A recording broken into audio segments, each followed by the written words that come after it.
Rien, absolument rien au monde, ne prépare l'esprit d'une mère à cet instant brutal, presque irréel, où la dignité de sa propre famille se retrouve réduite à quelques vitres embuées sur le parking désert d'une zone commerciale de périphérie. Je n'ai même pas eu besoin d'ouvrir la portière de ce véhicule pour saisir toute l'ampleur de la tragédie qui se jouait devant moi. La condensation épaisse et opaque qui tapissait les fenêtres du Renault Scénic bleu marine me racontait déjà l'histoire entière avant même que je ne puisse aspirer une bouffée de l'air gélif de cette matinée d'hiver. Cette névoa blanche, ce voile fantomatique qui m'empêchait de distinguer l'intérieur, n'était pas seulement un phénomène physique dû au froid. C'était la chaleur accumulée, la preuve vivante de la respiration confinée de ma fille unique et de mes 2 petits-fils, luttant ensemble pour survivre à une nuit impitoyable de mardi à Saint-Romain-le-Désert.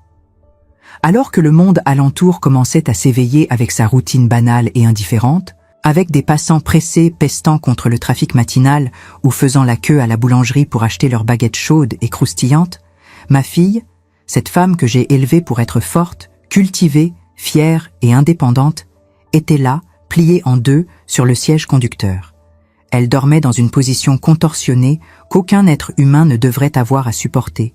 Son corps servant de matelas de fortune et de bouclier humain pour protéger Lucien et Noah du froid coupant qui envahissait l'habitacle au moteur éteint. Je m'approchais de la vitre, le pas lourd, avec le cœur battant non pas dans ma poitrine, mais cognant violemment dans ma gorge. Je sentais dans ma bouche un goût métallique, ce mélange âcre de terreur absolue et d'une fureur sourde que je ne me connaissais pas jusqu'alors. Le parking était quasiment désert, balayé par un vent glacial, sous un ciel couleur de plomb qui promettait des chutes de neige imminentes. Le silence qui régnait là était assourdissant, presque religieux. À l'intérieur, à travers une mince fresta dans la buée que j'essuyais du revers de la main, je distinguais enfin le visage de Marianne. Elle était d'une pâleur effrayante, la peau presque translucide, marquée par des cernes profonds et violacés qui creusaient son regard et la faisaient paraître 10 ans plus vieille en l'espace de quelques semaines. À côté d'elle, sur le siège passager, le décor était de ceux qui vous brisent l'âme en 1000 morceaux. Des restes de sandwich triangle bon marché achetés dans une station-service, une bouteille d'eau vide et écrasée, et des vêtements d'enfants roulés en boule dans des sacs plastiques de supermarché. Le contraste violent entre cette scène de misère crue et l'image de famille parfaite et prospère que son mari, Hugo Séracourt, vendait avec arrogance à la haute société de la région, me frappa comme un coup de poing physique, cruel et direct, en plein creux de l'estomac. Tandis que ma fille et mes petits-enfants dormaient recroquevillés comme des animaux traqués et sans abri, Hugo s'éveillait probablement à cet instant précis, étiré confortablement entre des draps en coton d'Égypte, dans la chambre principale de cette maison spacieuse que mon propre argent avait aidé à rénover. Je l'imaginais prenant son café expresso corsé, ajustant sa cravate devant le miroir, se préparant à maintenir ce mensonge public qu'il était un homme d'honneur. La colère que je ressentis dans cette seconde fut si limpide, si absolue et glaciale, qu'elle assécha mes larmes avant même qu'elles n'aient la chance de couler sur mes joues. Ce n'était pas seulement de la tristesse. C'était la clarté terrifiante de comprendre que la bonté, parfois, est notre plus grande erreur stratégique.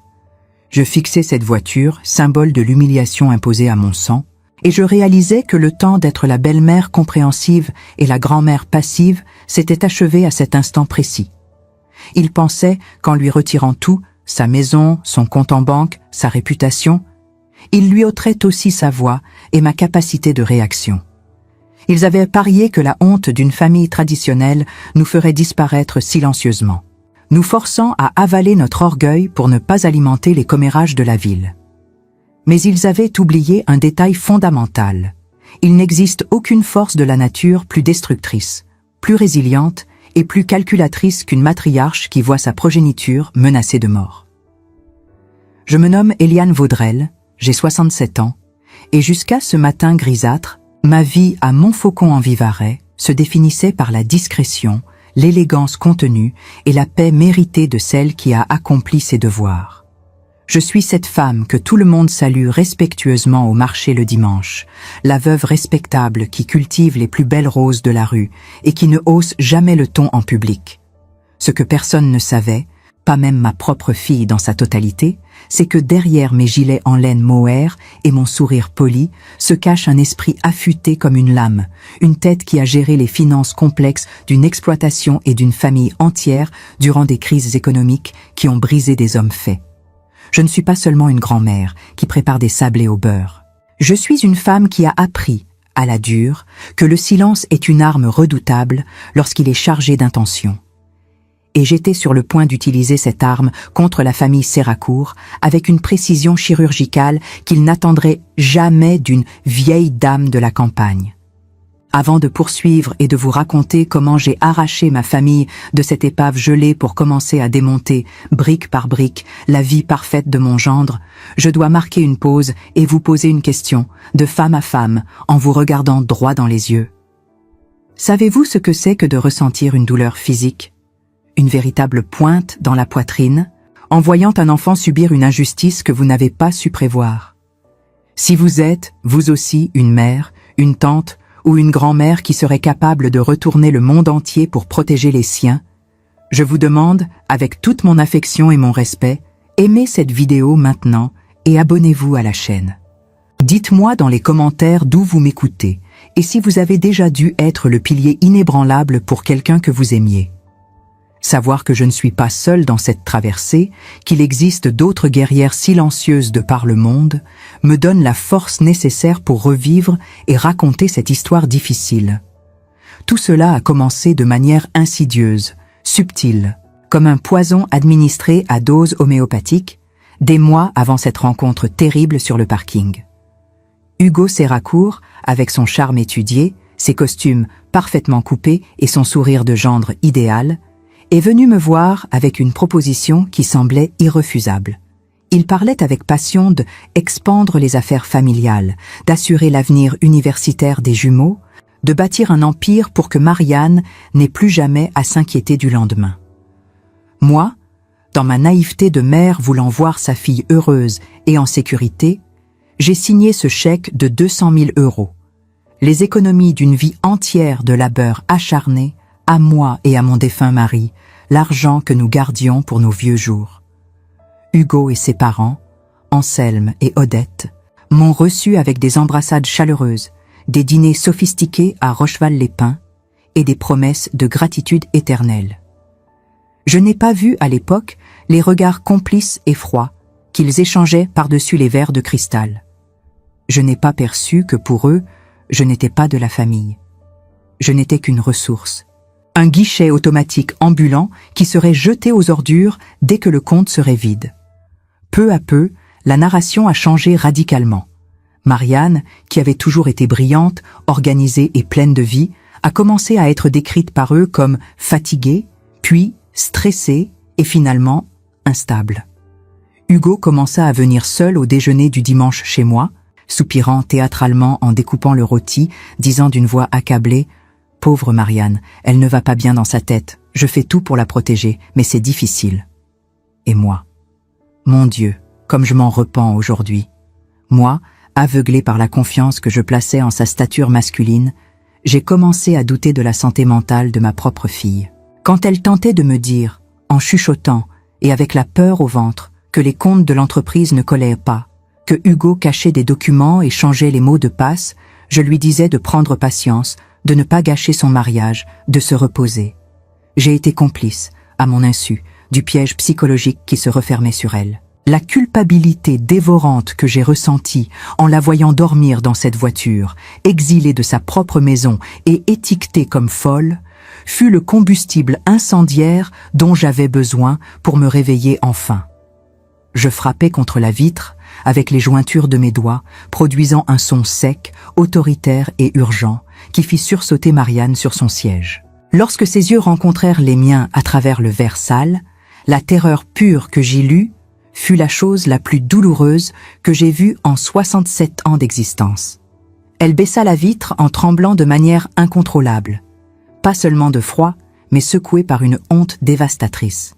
« Maman, ce n'est pas ce que tu crois, nous avons juste eu un problème de chauffage. » Tenta-t-elle de balbutier, essayant de remettre de l'ordre dans ses cheveux ébouriffés avec ses mains tremblantes. tentant désespérément de sauver les apparences d'une dignité qui lui avait été volée il y a bien longtemps. Je ne la laissai pas terminer ce pieux mensonge.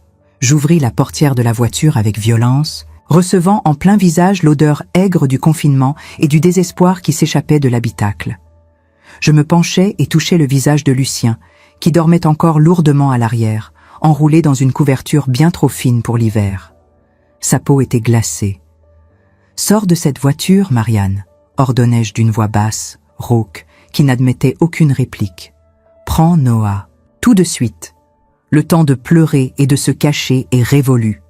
Aujourd'hui, nous allons faire quelque chose de bien pire que pleurer. Nous allons commencer à recouvrer la dette, centime par centime, larme pour larme. » À cet instant, alors que j'aidais à transférer mes petits-fils somnolents vers la banquette arrière de ma Citroën chauffée, mon regard tomba sur le tableau de bord de sa voiture. Le téléphone portable de Marianne avait l'écran allumé. Il y avait des dizaines de messages non lus de Hugo. Les notifications brillaient comme des menaces voilées. « Si tu ne reviens pas signer les papiers, je porterai plainte pour abandon de domicile. Personne ne croira une femme déséquilibrée comme toi. » Mes parents ont déjà parlé à l'avocat. Ils pensaient avoir gagné la partie. Ils croyaient fermement que Marianne était seule, brisée et isolée du monde. Ce qu'il ignorait, ce qu'il ne pouvait prévoir même dans ses pires cauchemars, c'est qu'en humiliant ma fille de cette manière abjecte, il venait de réveiller un ennemi ancestral. Je serrai le volant de ma voiture avec une telle force que mes jointures devinrent blanches, sentant la texture familière du cuir usé sous mes paumes. La route devant moi était libre, mais mon esprit était déjà des kilomètres plus loin, dessinant avec froideur la première étape de ma contre-attaque. Je n'irai pas hurler devant sa porte. Je ne ferai pas de scandale dans la rue pour divertir les voisins. Ce serait vulgaire, et la vulgarité est l'arme des faibles.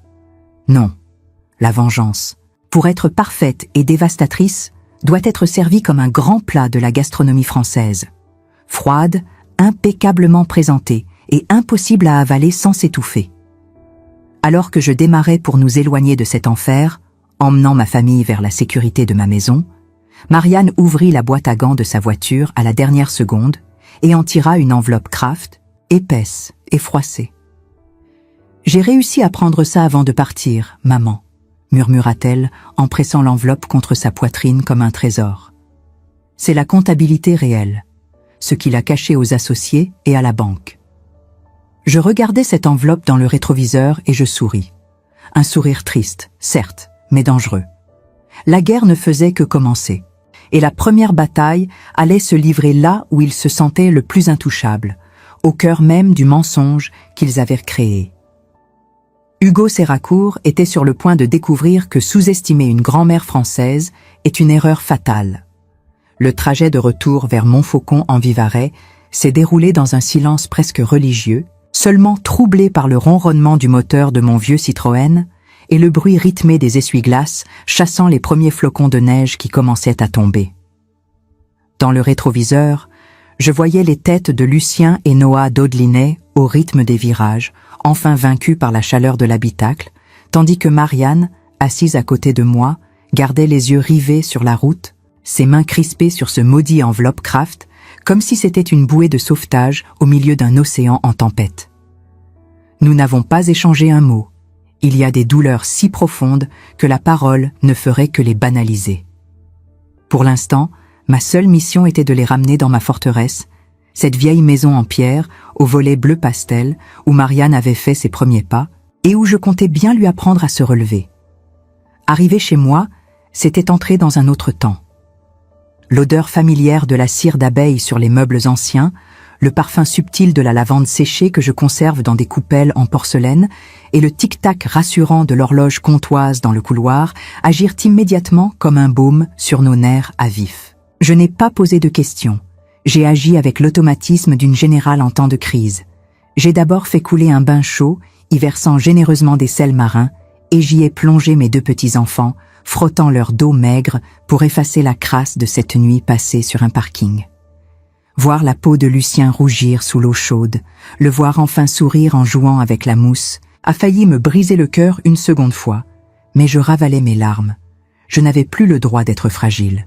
Pendant qu'il se réchauffait, j'ai réchauffé un pot-au-feu de la veille, dont les effluves de bœuf mijoté et de légumes d'hiver remplirent bientôt la cuisine, chassant l'odeur de renfermé qui collait encore à leurs vêtements. Ce n'est qu'une fois les enfants endormis dans la chambre d'amis, sous d'épaisses couettes en plumes, que la véritable nuit a commencé. Marianne était assise à la table de la cuisine, ses mains entourant un bol de tisane fumante, le regard perdu dans le vide. Dehors, le vent s'était levé, sifflant contre les tuiles, isolant notre maison du reste du monde. Je me suis assise en face d'elle, j'ai pris une profonde inspiration et j'ai posé ma main, marquée par les années et le travail, sur la sienne. « Maintenant, Marianne, dis-je doucement mais fermement, ouvre cette enveloppe. Je veux tout voir. Je veux comprendre comment un homme à qui j'ai ouvert ma porte et servi mon vin a pu transformer ma fille en sans-abri. » Les doigts tremblants de Marianne défirent le cordon de l'enveloppe. Ce qui s'étala sur ma nappe brodée n'était pas seulement de la paperasse administrative, c'était l'anatomie d'une mise à mort préméditée. Il y avait là des relevés bancaires, des copies de courriels imprimés à la hâte, des contrats notariés et des échanges de messages. Je chaussai mes lunettes de lecture et le monde devint soudainement beaucoup plus net et beaucoup plus laid. Mon mari, paix à son âme, m'avait appris à lire un bilan comptable avant même de m'apprendre à conduire. J'ai passé 30 ans à gérer les finances de notre exploitation agricole, à négocier avec des banquiers retors et des fournisseurs exigeants. Hugo Séracourt pensait sans doute que je n'étais qu'une vieille dame capable de tricoter et de faire des confitures, mais il ignorait que les chiffres me parlent, et ce que ces documents me hurlaient était effrayant. Ce n'était pas une simple mauvaise gestion, c'était un détournement méthodique, chirurgical. Je vis les transferts bancaires, mes 200 000 €, censés servir à l'achat de nouveaux équipements pour leur entreprise de logistique, avaient été fragmentés et virés vers 3 comptes distincts. L'un au nom d'une société écran basée au Luxembourg, un autre vers un compte personnel caché, et le troisième, le plus insultant, vers le compte joint d'Anselme et Odette Séracourt, ses parents. « Regarde ça, maman », murmura Marianne, la voix brisée, en pointant un email imprimé. Je le lus. C'était un échange entre Hugo et sa mère, daté de 6 mois auparavant. Odette écrivait « Ne t'inquiète pas pour la vieille Eliane, elle est trop sentimentale. Elle ne vérifiera rien si tu lui parles de l'avenir des petits. Une fois que tu auras l'argent, on pourra commencer à faire passer Marianne pour dépressive. Le docteur Lebrun me doit une faveur. Il signera les certificats médicaux. On récupérera la garde exclusive et tu seras enfin libre de cette famille de paysans. » Je relus la phrase 3 fois. Cette famille de paysans. Le sang battait si fort dans mes tempes que j'eus peur de faire une attaque sur le champ. Ils n'avaient pas seulement volé mon argent. Ils avaient scénarisé la destruction mentale de ma fille. Ils avaient planifié de la faire interner ou de la faire passer pour inapte, utilisant mes propres petits-enfants comme des pions dans leur jeu d'échecs macabre. Anselme et Odette, ces gens qui me souriaient à la messe, qui louaient mes gâteaux, avaient orchestré cela avec leur fils. C'était une conspiration familiale, une meute de loups déguisés en bourgeois de province. Je levai les yeux vers Marianne. Elle pleurait silencieusement, de grosses larmes roulant sur ses joues creuses. Ils m'ont fait croire que j'étais folle, maman. Hugo cachait mes clés, déplaçait des documents, puis me disait que j'avais des pertes de mémoire. Il m'enregistrait quand je m'énervais pour ensuite le montrer à ses parents comme preuve de mon hystérie. J'ai fini par y croire moi-même. J'ai fui avec les enfants parce que hier soir, je l'ai entendu au téléphone. Il parlait de vendre la maison et de m'envoyer en maison de repos pour mon bien. J'ai eu si peur qu'ils me prennent Lucien et Noah. Je me levai lentement. La colère froide qui m'avait saisi sur le parking s'était transformée en quelque chose de plus dense, de plus lourd, comme une armure d'acier. Je fis le tour de la table et pris la tête de ma fille contre ma poitrine. « Tu n'es pas folle, Marianne. Tu es une victime. Mais écoute-moi bien. À partir de cette seconde, tu cesses d'être une victime. Tu deviens mon complice. » Je retournai à ma chaise et repris les relevés bancaires. Mon esprit s'était mis en mode guerre. Je voyais déjà les failles. Hugo était arrogant, et l'arrogance rend négligent. Dans sa certitude de nous avoir écrasés, il avait laissé des traces grossières. Les signatures sur les transferts vers le compte de ses parents étaient imitées. La signature de Marianne était grossièrement contrefaite. C'était du faux et usage de faux. C'était pénal. Mais aller à la police maintenant serait une erreur. La justice française est lente, terriblement lente. Hugo aurait le temps de cacher l'argent, de payer de bons avocats, de retourner la situation en utilisant les preuves de l'instabilité de Marianne qu'il fabriquait depuis des mois. Non, il fallait une justice plus rapide, plus directe. Je regardais l'horloge. Il était 2 heures du matin. « Nous n'allons pas porter plainte demain », dis-je, en rangeant soigneusement les documents dans l'enveloppe. Marianne me regarda, paniquée. « Mais maman, ils ont tout pris !»« Chut !» coupai-je. « Si nous portons plainte, ils seront sur la défensive. Ils fermeront les rangs. Nous devons les laisser croire qu'ils ont gagné encore quelques jours.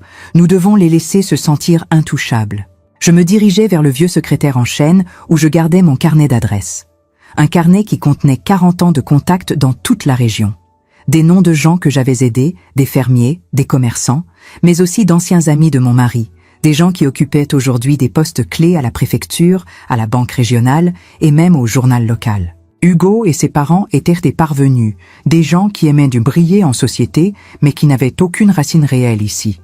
Moi, j'étais la terre, j'étais l'histoire de ce village, et on ne déracine pas un vieux chêne sans se briser les reins. Va dormir, Marianne. Repose-toi. Tu en auras besoin. Demain, je vais passer un coup de fil à une vieille connaissance à Belmont-sur-Roche. Un homme qui déteste les Séracourt presque autant que moi, mais pour des raisons très différentes. « Qui ?» demanda-t-elle, essuyant ses yeux. Je me tournai vers elle, l'ombre d'un sourire impitoyable flottant sur mes lèvres. « Monsieur Valéry. L'ancien comptable d'Anselme Séracourt, celui qu'ils ont licencié comme un malpropre il y a 5 ans pour faute grave, alors qu'ils refusaient juste de maquiller leur compte. Je sais où il habite, et je sais qu'il a gardé des copies de tout. » Je fermai les volets de la cuisine, plongeant la pièce dans l'obscurité. Hugo dormait sans doute paisiblement, rêvant à ses millions et à sa nouvelle vie de célibataire fortuné. Il ne savait pas que dans une petite maison de pierre, à quelques kilomètres de là, 2 femmes venaient de signer son arrêt de mort sociale. Mais alors que je montais l'escalier, mon téléphone vibra dans ma poche. Un numéro masqué. Je décrochai, le cœur battant, et une voix que je ne connaissais que trop bien glaça mon sang. « Je sais qu'elle est chez toi, Eliane. Ne complique pas les choses. Ouvre la porte, ou j'appelle les gendarmes pour enlèvement d'enfants. » La guerre était déclarée plus tôt que prévu. Hugo était là. La voix de Hugo au téléphone n'était pas celle d'un homme inquiet pour sa femme. C'était le grondement d'un propriétaire réclamant un bien volé. « Ouvre la porte », avait-il ordonné. Je raccrochai sans dire un mot, mes mains serrant l'appareil si fort que mes articulations blanchirent. Dans le silence sépulcral de ma maison endormie, le bruit d'un moteur tournant au ralenti devant mon portail résonnait comme une menace de guerre. Je jetai un coup d'œil vers l'escalier. Tout était calme. Marianne et les enfants dormaient du sommeil de plomb de ceux qui ont épuisé toutes leurs larmes. Ils ne devaient pas se réveiller. Cette nuit, je serais le seul rempart entre leur fragilité et la violence du monde extérieur. Je ne me précipitai pas. La précipitation est un aveu de peur. Je pris le temps d'enfiler mon lourd châle en laine grise sur mes épaules et de changer mes chaussons pour des bottines de jardinage robustes. J'attrapai le trousseau de clés en fer forgé posé sur le guéridon de l'entrée et je sortis dans la nuit glaciale. L'air de l'Ardèche en hiver est comme une lame de rasoir. Il purifie les esprits et gèle les hésitations. Devant la grille, les phares aveuglants de la Audi noire de Hugo découpaient la brume.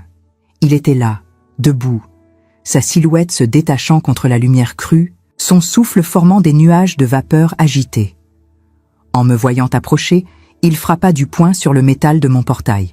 « Ouvre, Eliane. Je sais qu'ils sont là », hurla-t-il, sa voix brisant la sacralité du silence nocturne du village. J'avançai jusqu'à la grille, mais je ne l'ouvris pas. Je restai là, de l'autre côté des barreaux, le visage impassible. Une statue de jugement éclairée par la lune. « Baisse d'un ton, Hugo », dis-je d'une voix calme, presque dénuée d'inflexion, mais qui portait plus loin que ses cris. Tu vas réveiller les voisins. Et tu sais comme les gens jasent à Montfaucon. Veux-tu vraiment que tout le village sache que le gendre parfait hurle comme un charretier à 3 heures du matin devant la maison d'une veuve? Il s'approcha, le visage tordu par une rage que je ne lui connaissais pas ou que je n'avais jamais voulu voir. Ses yeux étaient injectés de sang.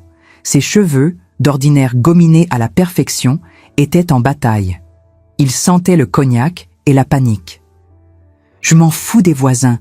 Tu as enlevé mes enfants. C'est un crime, Eliane. » J'ai appelé la gendarmerie. Ils sont en route. « Ouvre cette grille ou je la défonce avec ma voiture. » Je soutins son regard. « Tu as appelé les gendarmes? Parfait. Le brigadier-chef Morin me connaît depuis qu'il a volé des pommes dans mon verger à l'âge de 10 ans. Fais-le venir. Nous lui expliquerons pourquoi ta femme et tes enfants dormaient dans une voiture sur un parking de supermarché pendant que tu étais au chaud. Nous lui montrerons l'état de maigreur de ton fils. Nous lui parlerons des 200 000 €. À la mention de l'argent, Hugo vacilla imperceptiblement. Sa mâchoire se crispa. Il ne s'attendait pas à ce que je sache. Il pensait que Marianne, brisée et confuse, n'aurait rien dit, ou que je serais trop stupide pour comprendre.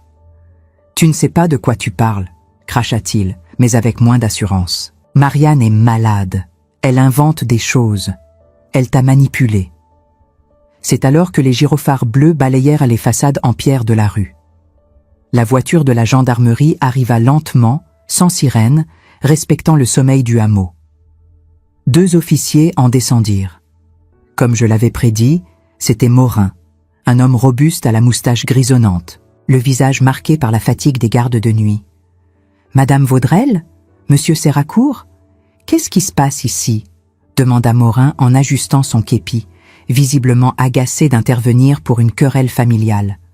Hugo se précipita vers lui, reprenant instantanément son masque de victime éplorée. C'était fascinant et terrifiant de voir à quelle vitesse il pouvait changer de visage. « Brigadier, Dieu merci. Ma belle-mère séquestre ma femme et mes enfants. Marianne est psychologiquement instable. Elle a fui le domicile conjugal hier, mettant les petits en danger. Je suis venu les récupérer pour les mettre en sécurité. Je veux porter plainte pour enlèvement. » Morin me regarda. Il attendait ma version. Je ne jouais pas la comédie. Je restais droite, les mains jointes devant moi. « Brigadier Morin, ma fille et mes petits-enfants dorment à l'étage. Ils sont arrivés ici transis de froid, affamés et terrorisés. Ils sont chez leur grand-mère, dans la maison où ma fille a grandi. Il n'y a pas de séquestration, il y a un refuge. Si Monsieur Séracourt souhaite entrer de force pour arracher des enfants endormis à leur lit à cette heure indue, il devra passer sur mon corps. Et je crois savoir, brigadier, que vous n'êtes pas homme à laisser une telle violence se produire. » Un silence lourd s'installa. Morin regarda Hugo, puis moi. Il connaissait la réputation des Vaudrelle, des gens taiseux, fiers, mais honnêtes. Puis il regarda Hugo, ce Parisien transplanté qui roulait en grosse voiture et parlait trop fort. « Monsieur Séracourt, » dit Morin d'un ton définitif, « si votre épouse est ici de son plein gré et que les enfants sont en sécurité chez leur grand-mère, c'est une affaire civile. Je ne vais pas défoncer la porte de Madame Vaudrelle sans mandat et certainement pas à 3 heures du matin. Rentrez chez vous. Vous réglerez ça demain avec des avocats. »« C'est un scandale !» hurla Hugo. « Vous protégez une ravisseuse !»« Je protège la paix publique. »« Monsieur !» trancha Morin en posant la main sur son étui.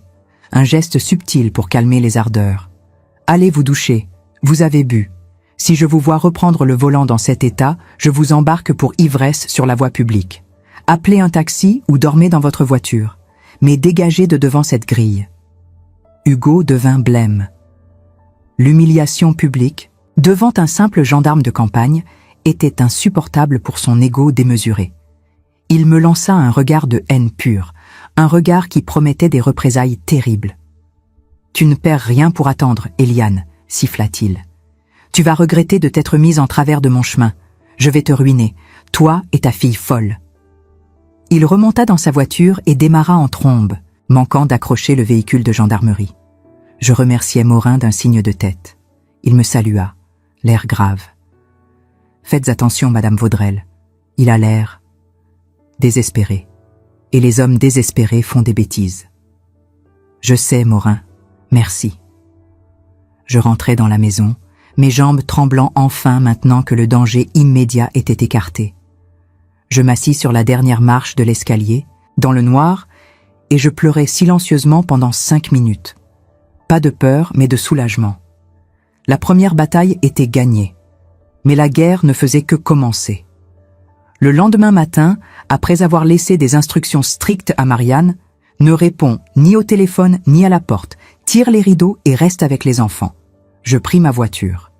Je ne me dirigeais pas vers la ville, mais vers les hauteurs de Belmont-sur-Roche, une zone isolée où les routes serpentent entre des châtaigniers centenaires et des fermes abandonnées.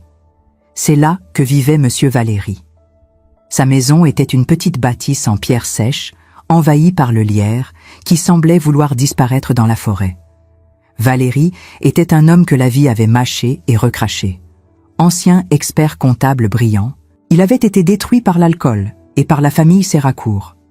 Anselme, le père de Hugo, l'avait utilisé comme bouc émissaire il y a 5 ans pour couvrir une fraude à la TVA. Valéry avait perdu sa licence, sa femme et sa dignité. Il vivait maintenant comme un ermite, entouré de vieux journaux et de souvenirs amers. Quand il m'ouvrit la porte, une bouffée de tabac froid et de poussière m'accueillit. Il portait un vieux pull troué et me regardait avec des yeux méfiants derrière des lunettes épaisses. « Éliane Vaudrel, qu'est-ce que vous faites ici? Je n'ai pas d'argent pour acheter vos fleurs. »« Je ne vends pas de fleurs aujourd'hui, Louis. Je suis venu parler d'Anselme et de Hugo Séracourt. » À l'entente de ce nom, une lueur dangereuse s'alluma dans ses yeux ternes. Il s'écarta pour me laisser entrer. L'intérieur était un capharnaüm de dossiers empilés du sol au plafond. C'était l'antre d'un homme obsédé. Je savais qu'un jour quelqu'un viendrait, grogna-t-il en dégageant une chaise pour moi. Vous voulez du café? Il est noir et fort, comme mon humeur. J'acceptai le café. Pendant 1 heure, je lui racontais tout. Le parking, l'argent volé, la tentative de faire interner Marianne, le mépris. Valéry écoutait sans dire un mot, fumant cigarette sur cigarette, hochant parfois la tête avec un sourire cynique. Quand j'eus fini, il se leva et se dirigea vers une étagère branlante. Il déplaça une pile de vieux magazines de jardinage et en sortit un petit cahier noir, à la couverture en moleskine usée. « Vous pensez que votre gendre est un escroc, Éliane ?» dit-il en caressant le cahier. « Hugo n'est qu'un amateur, un petit voleur de poules. Le vrai monstre, c'est le père, Anselme. Et la mère, Odette, c'est le cerveau. » Il posa le cahier devant moi. J'ai gardé des copies, de tout. Quand ils m'ont viré, ils ont cru avoir tout détruit. Mais un bon comptable a toujours une double comptabilité. J'ouvris le cahier.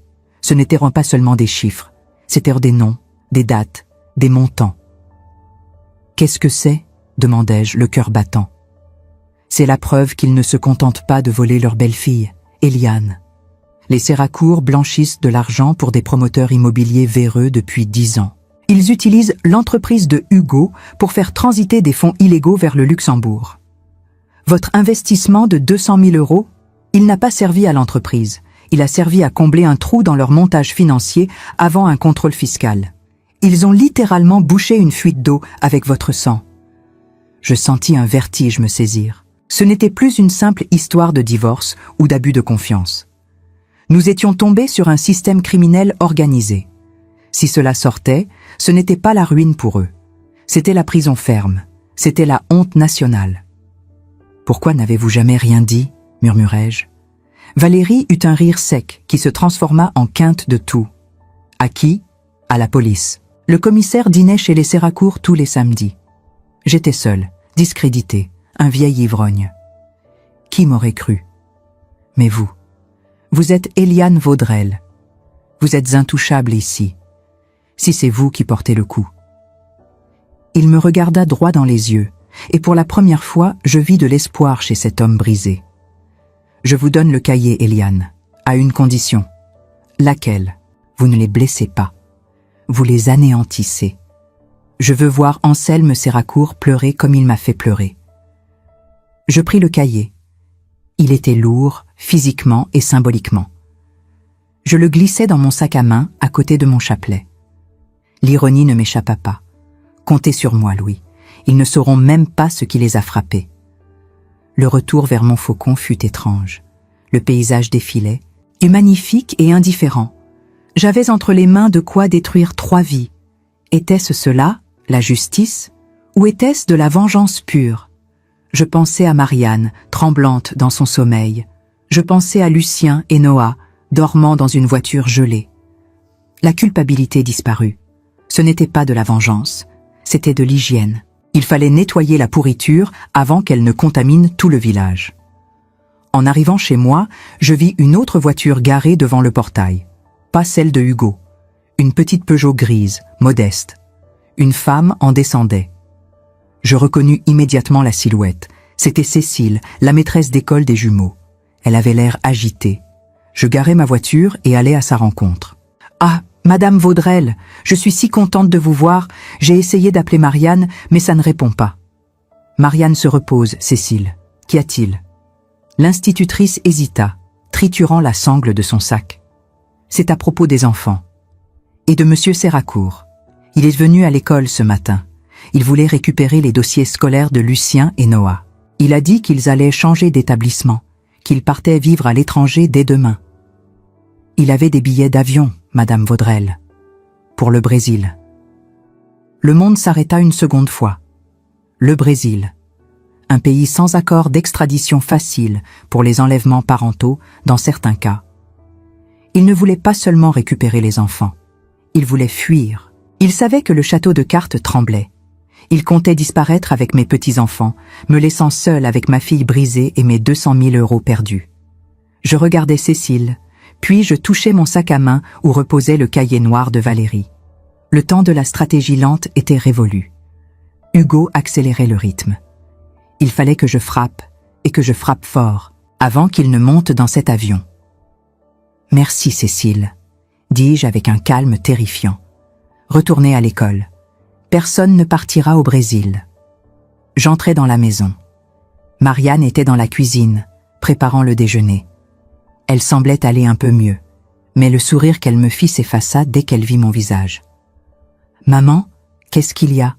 Tu as vu le comptable ?» Je posai le cahier noir sur la table, au milieu des assiettes et des couverts. Le bruit sourd qu'il fit résonna comme un coup de marteau de juge. « J'ai vu mieux qu'un comptable, ma chérie. J'ai vu notre arme. Appelle ta cousine Sophie, celle qui travaille à la préfecture, et va chercher ta plus belle robe. Ce soir, il y a le grand gala de charité de la mairie, n'est-ce pas? Les Séracourt y seront. Ils seront au premier rang, à se pavaner. » Marianne me regarda, confuse. « Tu veux aller à une fête, maintenant ?»« Non, Marianne, nous n'allons pas à une fête. Nous allons à une exécution publique. » Mais alors que nous commencions à élaborer le plan, une pierre traversa la fenêtre du salon avec fracas, faisant exploser la vitre en 1000 morceaux. Enroulé autour de la pierre, un morceau de papier, « C'est le dernier avertissement. Rends-moi mes fils ou la maison brûle avec vous dedans. » Le bruit du verre brisé sur le parquet de mon salon n'a pas déclenché la panique que Hugo espérait. Au contraire, il a agi comme un signal de départ, un coup de pistolet marquant la fin de la peur et le début de l'offensive. Marianne, qui, quelques heures plus tôt, tremblait au moindre courant d'air, regarda la pierre au sol, puis le papier froissé, et quelque chose en elle se verrouilla. Elle ne pleurait plus. Elle avait le regard sec et dur des femmes de notre lignée lorsqu'elles décident que ça suffit. « Ramasse les enfants, maman, » dit-elle d'une voix blanche. « Je vais les emmener chez les voisins, les Martin.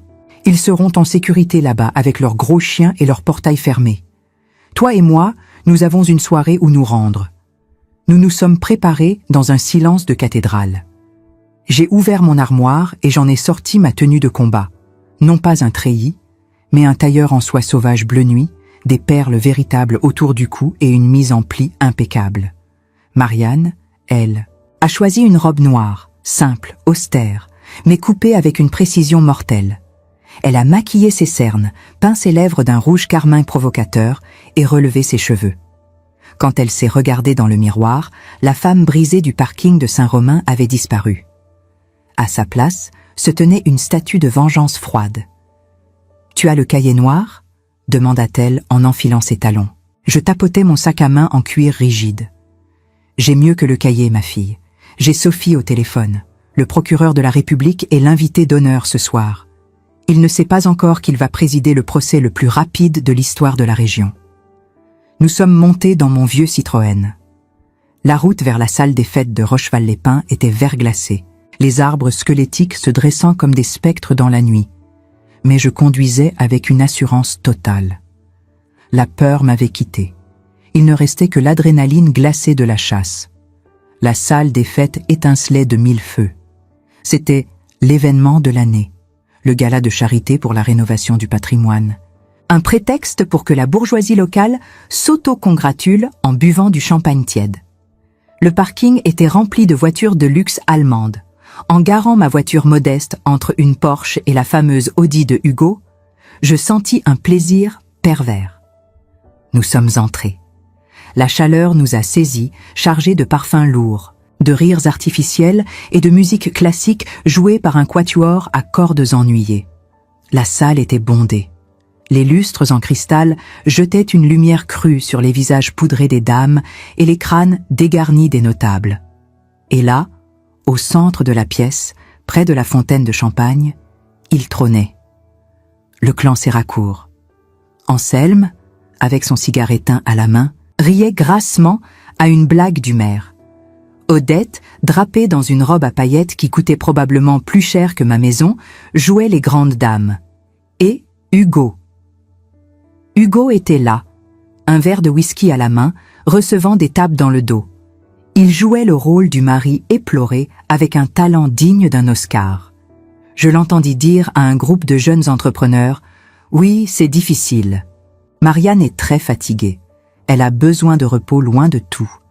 Je gère tout seul pour les enfants. » Le mensonge était si énorme, si obscène, qu'il en devenait presque admirable. Marianne me prit le bras. Sa main ne tremblait pas, mais ses ongles s'enfonçaient dans ma chair. « On y va » murmura-t-elle. Nous avons fendu la foule. Ce fut comme l'ouverture de la mer Rouge. Les conversations s'arrêtaient sur notre passage. Les têtes se tournaient, on chuchotait. « C'est Eliane Vaudrel. » « Et Marianne ?» On la disait internée. « Regarde cette robe. » Nous marchions la tête haute, le regard fixé sur notre cible. Quand Hugo nous vit, son visage se décomposa. Le verre de whisky manqua de lui glisser des mains. Il devint blanc comme un linge, puis rouge de colère.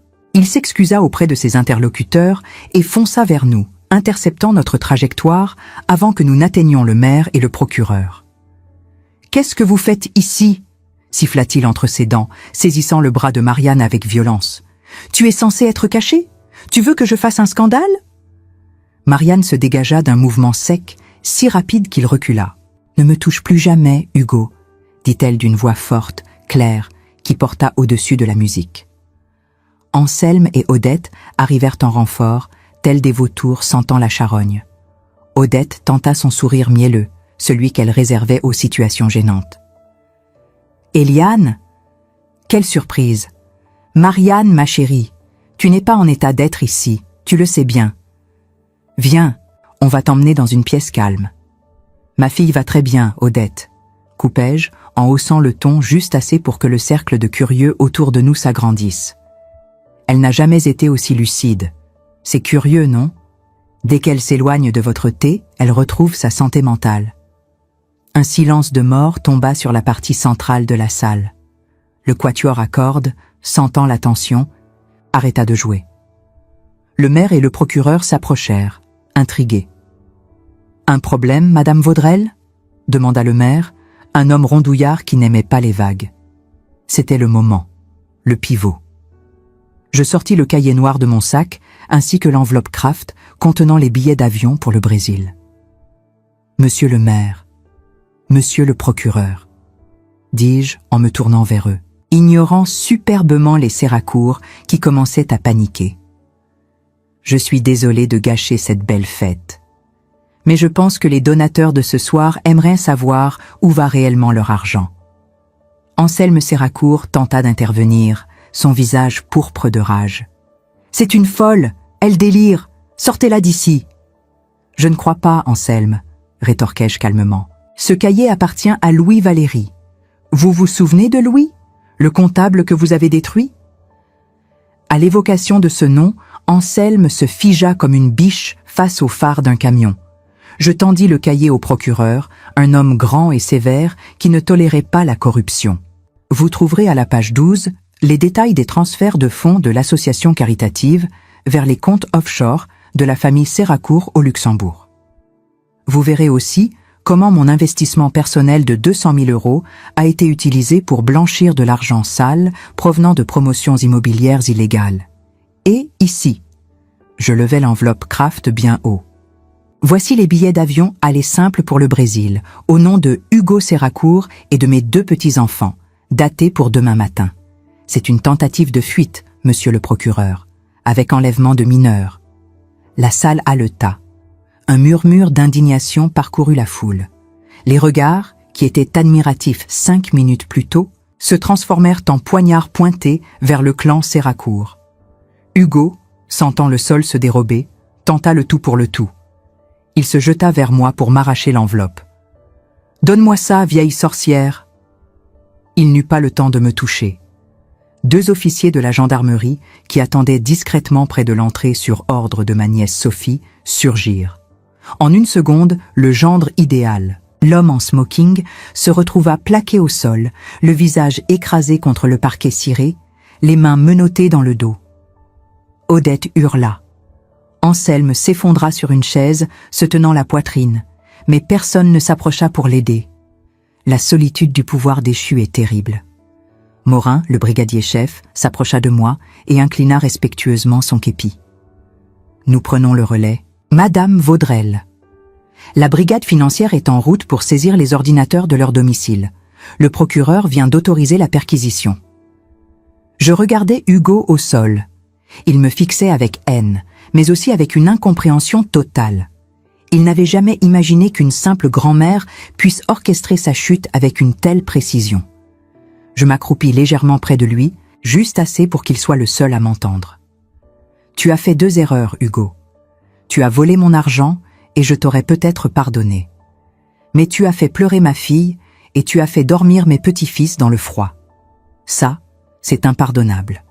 Bon voyage, mais ce ne sera pas au Brésil. » Les gendarmes le relevèrent et l'emmenèrent sous les huées discrètes mais cruelles de la foule. Anselme et Odette furent escortés dehors pour être interrogés. En 10 minutes, l'empire Séracourt, bâti sur des mensonges et de l'arrogance, s'était effondré comme un château de cartes sous un coup de vent. Marianne se tenait droite au milieu de la salle. Elle tremblait un peu, mais c'était le tremblement de la décompression. Le maire, gêné, vint lui présenter des excuses balbutiantes. Elle le regarda, digne, et dit simplement « Nous voulons juste rentrer chez nous. 5 mois plus tard. Le printemps en Ardèche ne s'annonce pas. Il éclate.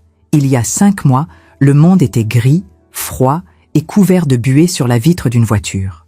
Aujourd'hui, mon faucon en Vivarais vibre sous une lumière dorée qui réchauffe les vieilles pierres de ma terrasse. Les rosiers que j'ai taillés avec tant de soin durant les semaines les plus sombres de l'hiver ont enfin offert leurs boutons au soleil. Ce sont des éclats de rouge cramoisi et de blanc pur qui défient la grisaille de nos souvenirs passés, prouvant que la beauté peut toujours renaître, même après le gel le plus rigoureux. Je suis assise dans mon fauteuil en osier habituel, le dos bien droit, une tasse de thé Earl Grey fumant entre mes mains.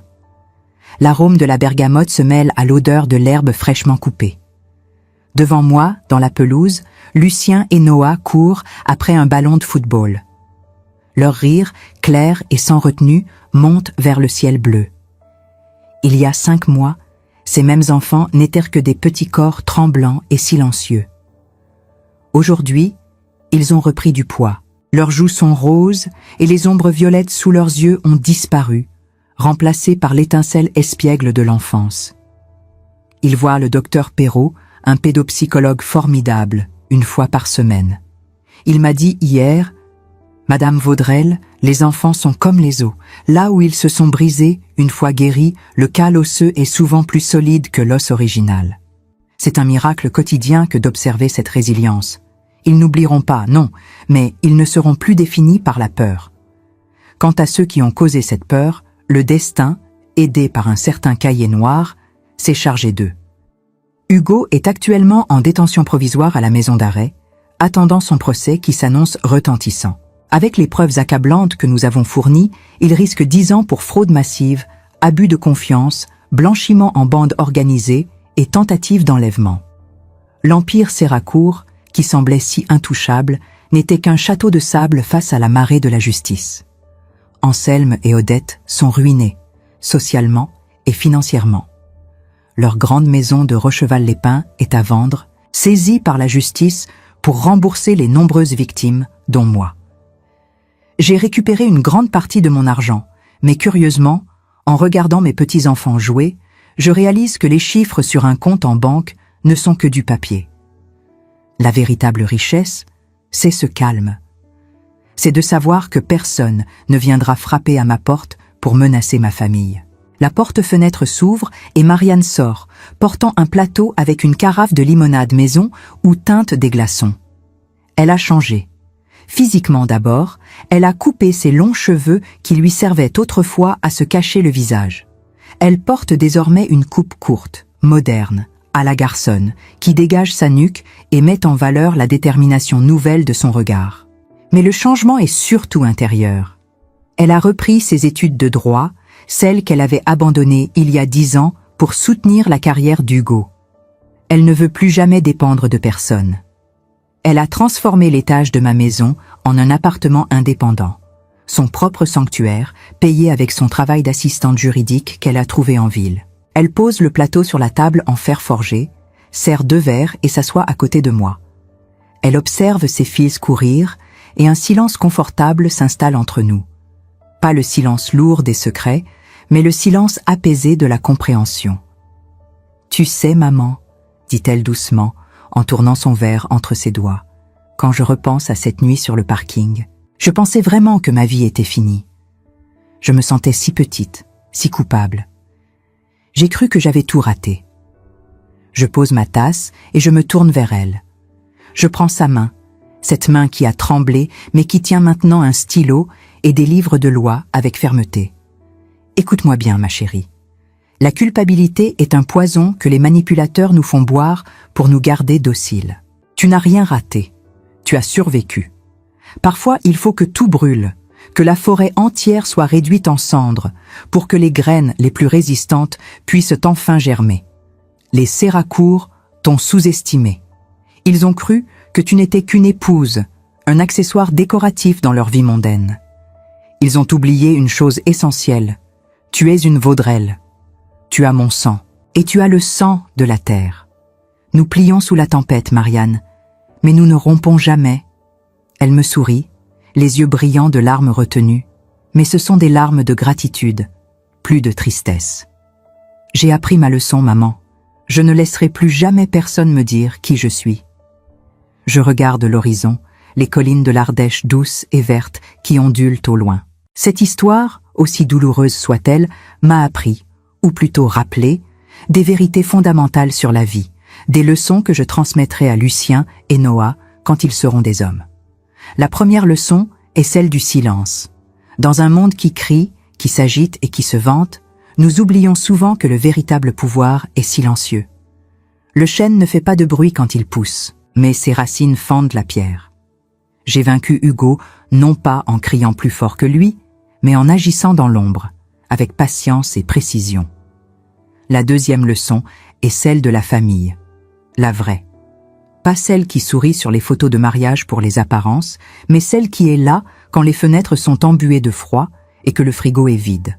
La famille, c'est ceux qui vous aident à vous relever quand vos jambes ne vous portent plus. On dit souvent qu'il ne faut jamais réveiller le chat qui dort. C'est un joli proverbe.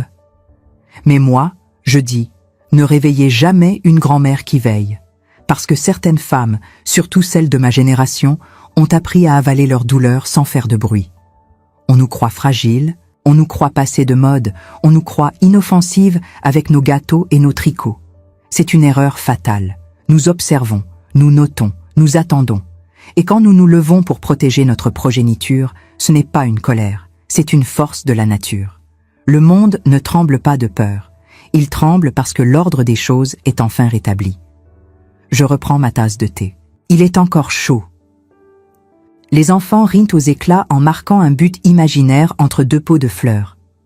Marianne ouvre son livre de droit civil et se met à surligner un passage avec concentration. Pour la première fois depuis très longtemps, je ne regarde pas par-dessus mon épaule. Je regarde devant. Et l'avenir, vu d'ici, ressemble à ce jardin.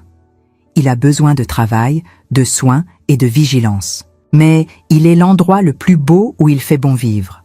En refermant doucement ce chapitre tumultueux de mon existence, alors que le soleil décline sur les collines de l'Ardèche, une question persistante continue de flotter dans l'air calme de mon jardin. Et c'est cette interrogation intime que je souhaite déposer au creux de votre oreille. Avons-nous réellement le droit moral de détruire une réputation et un avenir pour protéger ce que nous avons de plus cher ? Ou existe-t-il une ligne invisible que même une mère blessée ne devrait jamais franchir ? Lorsque j'ai découvert mes petits-enfants endormis dans la buée glaciale de cette voiture, quelque chose de fondamental s'est brisé en moi, laissant place à une force ancienne et féroce qui sommeillait sous mes apparences de vieille dame tranquille. Cette transformation brutale me pousse à me demander si vous aussi, dans le secret de votre vie, vous avez déjà ressenti ce déclic terrifiant où la bienveillance s'efface pour laisser place à la nécessité absolue de la guerre. Certaines âmes charitables pourraient arguer que ma vengeance a été trop méthodique, trop impitoyable, et que j'aurais dû tendre l'autre joue ou laisser la justice divine faire son œuvre sans salir mes mains avec les secrets de ce cahier noir. Cependant, la vie m'a appris que la providence a parfois besoin d'un instrument terrestre pour rétablir l'équilibre, et que cet instrument prend souvent la forme d'une femme qui n'a plus rien à perdre. Vous qui m'écoutez aujourd'hui avec attention, vous qui avez sans doute porté le poids de votre propre famille sur des épaules parfois fatiguées, vous savez pertinemment que la justice n'est pas toujours un concept abstrait, mais une action concrète qui demande du courage. Je m'adresse à celles d'entre vous qui ont dû, un jour ou l'autre, se dresser seules contre un vent contraire pour empêcher leur foyer de s'effondrer. Alors, je vous pose la question avec toute la gravité et la sincérité de mon âme. Si vous aviez été à ma place, face à l'arrogance d'un homme qui pensait pouvoir écraser votre enfant en toute impunité, auriez-vous eu l'audace de prendre la même décision radicale que moi ? Auriez-vous gardé le silence pour mieux frapper au moment opportun, ou auriez-vous choisi une autre voie, peut-être plus douce, au risque de tout perdre ? J'ai un besoin viscéral de lire vos réflexions et vos jugements dans les commentaires ci-dessous, car je sais, au plus profond de moi, que je ne suis pas la seule à avoir dû sortir les griffes pour défendre mon nid contre les prédateurs. Votre approbation ou votre critique m'importe, car elle témoignera de cette réalité complexe que nous partageons toutes en tant que mère et grand-mère. Je devine que parmi vous, il y a des femmes admirables qui ont traversé des tempêtes silencieuses, des trahisons qui ne laissent pas de bleu visible sur la peau, mais qui marquent le cœur au fer rouge pour l'éternité. Ce récit est aussi le vôtre, un miroir tendu vers vos propres luttes, et j'aimerais que cet espace de discussion devienne un refuge où votre parole se libère enfin. Dites-moi également depuis quel coin de ce vaste monde vous m'écoutez en ce moment même. Est-ce depuis le tumulte d'une grande ville moderne ou depuis la quiétude d'un petit village semblable au mien où les traditions perdurent et où tout se sait? Savoir que ma voix résonne dans des foyers lointains, tissant un lien invisible entre nous, me procure un réconfort immense et brise la solitude de mes soirées. Cette connexion que nous établissons, d'un bout à l'autre du monde francophone, crée une toile de solidarité puissante qui nous rappelle que nous ne sommes jamais vraiment seuls face aux épreuves que la vie nous impose. C'est une sororité silencieuse mais indestructible, bâtie sur l'expérience, la résilience et cette volonté farouche de ne jamais se laisser abattre. Si cette histoire a fait vibrer une corde sensible en vous, si elle a réveillé une émotion enfouie ou confirmé une intuition, je vous invite chaleureusement à rejoindre notre cercle en vous abonnant à cette chaîne dès maintenant. Ce n'est pas simplement un abonnement numérique, c'est une manière d'affirmer que vous faites partie de ces gardiennes vigilantes qui veillent sur les leurs. Nous avons besoin de nous rassembler pour nous rappeler, à chaque nouvelle vidéo et à chaque nouveau récit, que nous sommes les dépositaires de la mémoire et les protectrices farouches de l'avenir de nos enfants. En cliquant sur ce bouton, vous acceptez de partager ce fardeau et cette joie, et de faire grandir cette communauté de sagesse. Ne laissez jamais personne, ni la société, ni votre entourage, vous faire croire que votre temps est passé ou que votre voix ne compte plus sous prétexte que vos cheveux ont blanchi. Regardez ce que nous avons accompli ensemble aujourd'hui en partageant cette vérité. L'âge n'est pas un naufrage, c'est une armure forgée par les années.